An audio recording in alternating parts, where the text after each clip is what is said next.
What's going on, everyone? Great Talon here, and today the prey is going to be my friend Pedro review. Despite a lot of harsh feedback about the controls, which are pretty sloppy and we will get to, this game was actually really fun and it actually made my top indies list. If you guys want, you can check that out. I will link that in the description below. My top indie games of the 2010s. But anyway, my friend Pedro, what do you get when you take hallucinogenic psychedelic drugs with a crazy, psychotic, murderous, homicidal, maniacal banana comes into play and tells you to just fucking go on a murder spree? That mixed with dubstep equals a pretty good time. A pretty damn good time. I really tried to find fault with this game. I really did. I tried to find something wrong with it, and other than the controls. But the premise is just this. The entire game acts as a big tech demo. Yes, in a sense, because there really is a little plot other than you gotta kill this guy named Mitch. And yeah, it's a side-scroller 2.5D game where it's like you gotta kill this guy Mitch, the story goes, and you don't know why until the very end. It does explain it in the very end, but honestly, the game, all it is, it's like the Matrix, but like if the Matrix were porn, and if the porn were bullets doing things to people that you don't think that the physics will allow them to do. You think that they will just deny the laws of physics in every way possible, which the game does. The game is not shy about denying the laws of physics in any which way possible.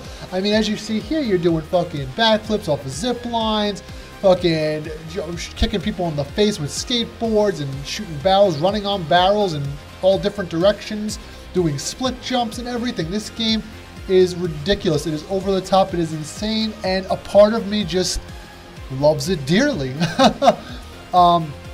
Yeah, so the graphics, honestly, you might be looking a little blurry here because I was recording it off my computer that I uploaded from my the Switch app, and but honestly, the graphics aren't too bad for the most part. But that's not the focus here. The focus is the mechanics and the gameplay. The graphics show the models will look pretty decent. You know, there's no lip syncing. There's just text bubbles that pop up. But the game more so relies on its physics and its performance, and that's what we're going to talk about next. The actual performance of the game. It's pretty stable. I mean, there's minimal frame drops. I haven't noticed, but the physics are all over the place because the game, like I said, denies the laws of physics any which way it can. And that's fine. It's completely fine if it does that, if it's going to do for your benefit, for your entertainment, and for your enjoyment, which you did. Look, I'm fucking shooting people off of a frying pan. I'm frying them by shooting bullets, and it's ricocheting off their faces, and it's murdering them. And that's just fine. That's, to me, is a good time. I'm a simple man. I don't take much to please. You don't take much to please the Great Talon. You give him some blood, you get him some bullets, and you throw in some psychotic bananas, and sure, he's a happy guy. And then there's also like these motorcycle chases too, which is fucking awesome. I loved it. I thought it was great. You just like doing these slow motions. It's like road rash. You're like fucking, you're trying to get these guys out of the cars and shoot them in slow motion, and you're doing crazy flips with the bike. In any which way. Instead of you're even doing front flips, side flips, you're doing adjacent flips. I don't know how he's doing this, and a part of me doesn't care because it's amazing. It's a great short burst little game. Like I said, the story is just you got to find this guy named Mitch. He's wearing a Santa outfit. It's during some Christmas gathering or some nonsense. You chase him down through all these. The first act, couple of acts. He goes from being in an office building to like he's in a sweet tooth like big van, like an ice cream truck van. Then you go to like a helicopter, and then then you go to like the final act, and it's just a ridiculous ride. You go from the sewers to old town to the sewers. You end up inside of your own fucking head, and you gotta like deal with the psychoticness inside your own brain, and it's the psychosis or whatever you're dealing with. And then you go to like the sewers where like a bunch of like reject gamers are, and then you go to the internet. And after that, you're just taking on some Agent Smith, female Agent Smith, in like a Neo end of Matrix Revolutions battle, but it's actually better than the movie, in a sense. I mean, and your arsenal is vast too. You get a nice arsenal. You get some. You start off with your handguns have infinite ammo, which is great. then you upgrade progressively, which is nice. I really appreciated the fact that you upgrade progressively in the game, and that, in other words, there's no upgrades in terms of like RPG elements, like skill upgrades, but there's actually gun upgrades, meaning you get different unlockable guns as you progress in the game. You start off with, like I said, infinite ammo, simple handguns. You can dual wield, and you can split that and shoot in different directions, so you can shoot 2 people at once with each hand, like you see me doing here. And then after that, you unlock, as you get to harder enemies, they drop better weapons. You get Uzis, twin Uzis, like I'm using now. You also get a shotgun, of course. 1 shotgun, not 2. The only dual weapons you get in the game are dual pistols and dual Uzis. Then you go from that to a shotgun, then an assault rifle that has a grenade launcher attachment, which comes in mighty handy, might I add. And then you go from that to having a sniper rifle. And the sniper rifle comes in very late in the game, but once you get the sniper rifle, it's like almost a game-breaking weapon, because you can zoom in with the sniper rifle, hit enemies from afar, you can kill them in 1 shot if you aim right. And there's also aiming assist I want to talk about. So this is the gameplay and controls part that I want to talk about. So the controls, like I said, are a little ass. I'm not ashamed to admit that. Tarnishing the score a lot for me is the fucking controls. A lot of times I felt myself pummeling to my death because they're very loose. The controls, they're very loose, they're very sloppily executed. They're in place though. There's potential there for the controls, but to be honest, they're just very sloppily executed, and it just feels like the controls could have been tweaked a little bit tighter and a little bit more user-friendly. A lot of times the controls aren't syncing up with what the character's doing on screen, your player, and it just confuses you, and it just doesn't sync up with the brain, if I'm making any sense. So you're doing a lot of things backwards and half-assed, which is not good. So the controls are very poor. If I had to rate the controls 1 to 10, I'm giving the controls like a 3 or a 4. It's very bad, the controls. But if you can look past the controls, there's fun to be had here, folks. I mean, the game is about, I would say there's about maybe 30 chapters in the game, 30 levels. Each of those levels are like 4 or 5 minutes. The game roughly runs, I would say, about 5, maybe 6 hours if you take your time. You know, if you speed run it, and then there's a speed run mode, I think. If you speed run the game, you can speed run it probably within like a couple of hours, if that. There's 3 different difficulties. There's normal, there's hard, and then there's bananas. And bananas is where you probably just die in like 1 hit, but you do have 3 health bars. Enemies do drop health. You can find health from crates that you can kick open. There is some platforming. Actually, half the game or more is about platforming. And with poor controls as this, the platforming does get a little annoying and very annoying, if I might add. But like I said, if you can look past that, the gunplay is like gun porn. It is like where the whole game excels. The fun factor is really where it excels. And if you can get past the sloppy, because the controls, in my opinion, are the only thing that really prevents this. The controls and the lackluster story are the only things that are preventing this game from excelling and being truly amazing.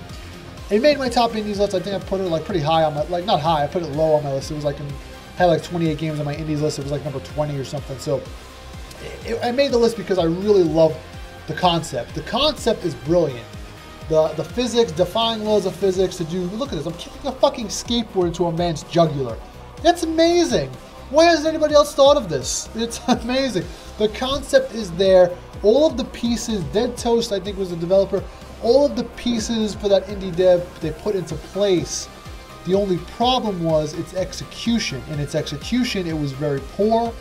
And so, in my opinion, that they did not bode well for a lot of people out there control-wise. And if you can't look past the controls, you're not going to have a good time with this game, unfortunately.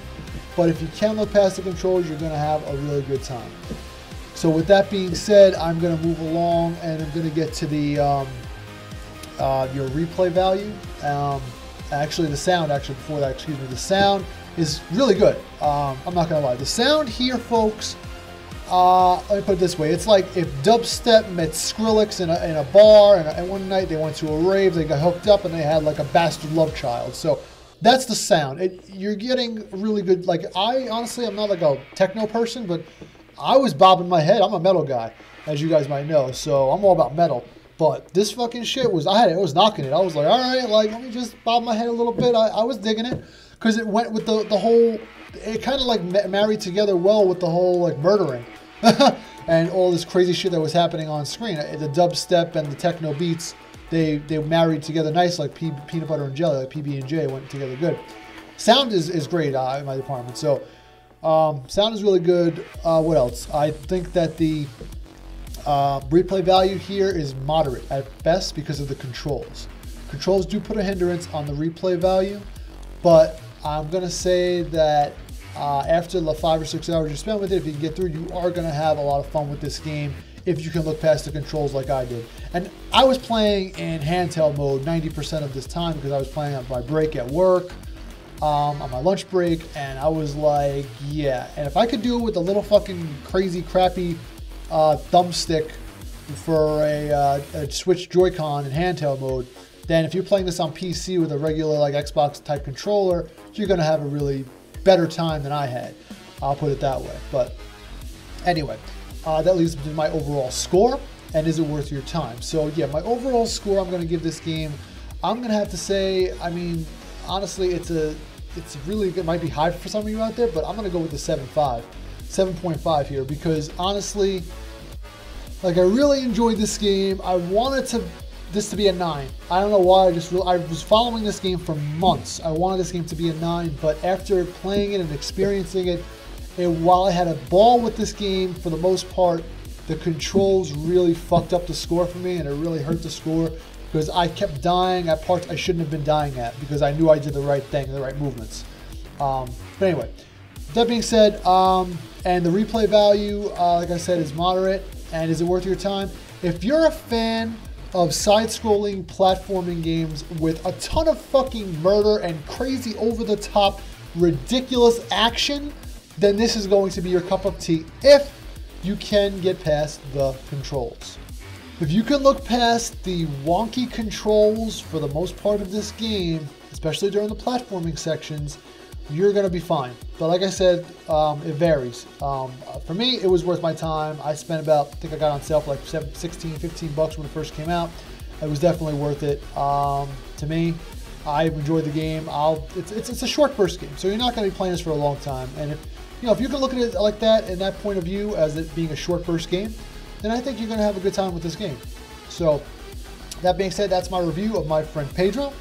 Let me know what you guys think in the comments below. Would you want to try this game eventually if it comes to your platform, if you don't have a PC or a Switch? Do you think you're going to pass on this game? Have you played this game? What are your thoughts? Let me know in the comments below. And like and subscribe for more content. And once again, I thank you all for stopping by. If you stick with me to the end, I love you even more. So again, with that being said, you guys have a great day, night, and a beautiful life. As always, this is the Great Talon saying thanks again, and catch you on the next one. Thanks for stopping by.